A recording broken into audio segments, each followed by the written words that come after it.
Hello my sporties, how are we tracking?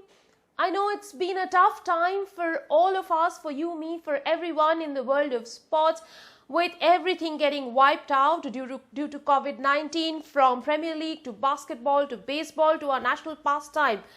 Cricket, IPL has got suspended till 15th of April. But hey, even during this time of lockdown, there are sports headlines that I am following and I am very eager to tell you. First and foremost, it is Test cricket's birthday today, so a big happy birthday to Test cricket.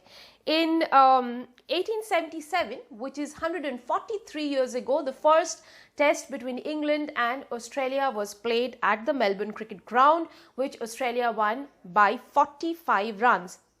Now, this is not the first time that cricket is facing suspension. Test matches were suspended during First World War and Second World War as well.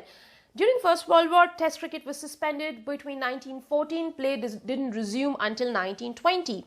During the Second World War, the suspension was for a little longer, between 1939 and 1946. Now, there is a story that is handed down to me from my forefathers who were equally big cricket fans, of a gentleman, English gentleman called Jack Robertson, who used to play for England and for Middlesex. The Second World War was going on, and in 1944 he was batting at Lord's when they heard air raid sirens, and as was the norm of that time, everyone lay flat on the field. After danger passed, everyone got off, and he hoiked the bowler for a six and said, "So much for your bombs, Mr. Hitler." Well, that's about cricket. Now, staying in England, talking about football, the Premier League has also been put on hold till the 4th of April. FA Cup, Champions League, Europa League, everything is on hold right now.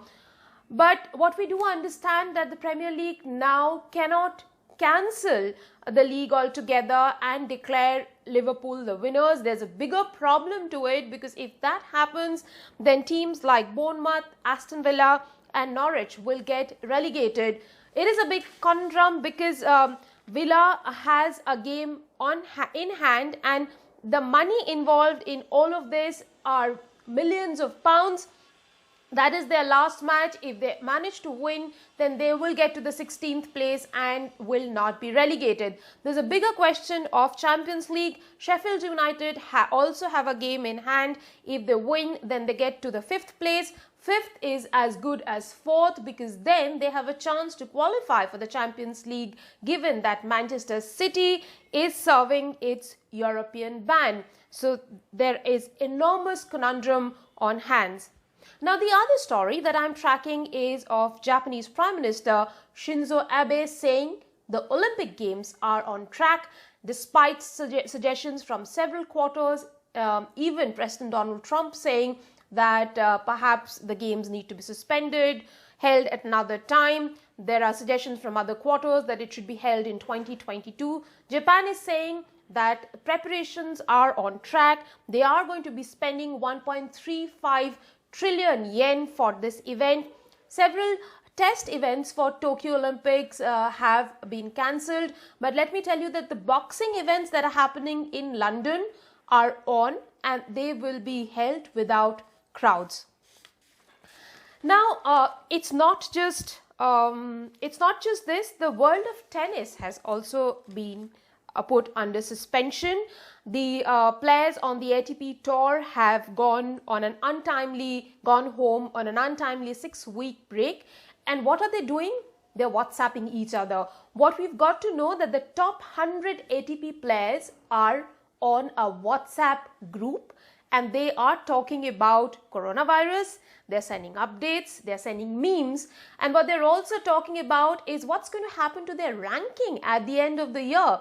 Now, the most active in the group, as has been revealed by Diego Schwartzman, is Novak Djokovic. He's constantly sending them memes, and all as we know, Joker is very active when it comes to joking about his mates, when it comes to joking about authorities. So perhaps there is something interesting coming in that group from him. Now, the IPL fans are getting very, very restless. Well, it was time for them to get into action on social media, on TV, on ground, but they're unable to do so. However, the Chennai Super Kings fans are having a lot of fun on Twitter. They have started taking digs at Sanjay Manjrekar, who's been put off the mic by the BCCI apparently because he called Ravindra Jadeja a bits and pieces player during the World Cup last year. Now on Twitter, the Chennai Super Kings fans taking a dig at Manjrekar has said need not hear the audio feed in bits and pieces. So that's one of the tweets that's been trending, and I've also been following it as one of the top 5 headlines that I looked up this morning. Now, if you like my feed and if you would like to listen what's been trending in sports in times of coronavirus, do keep watching this space.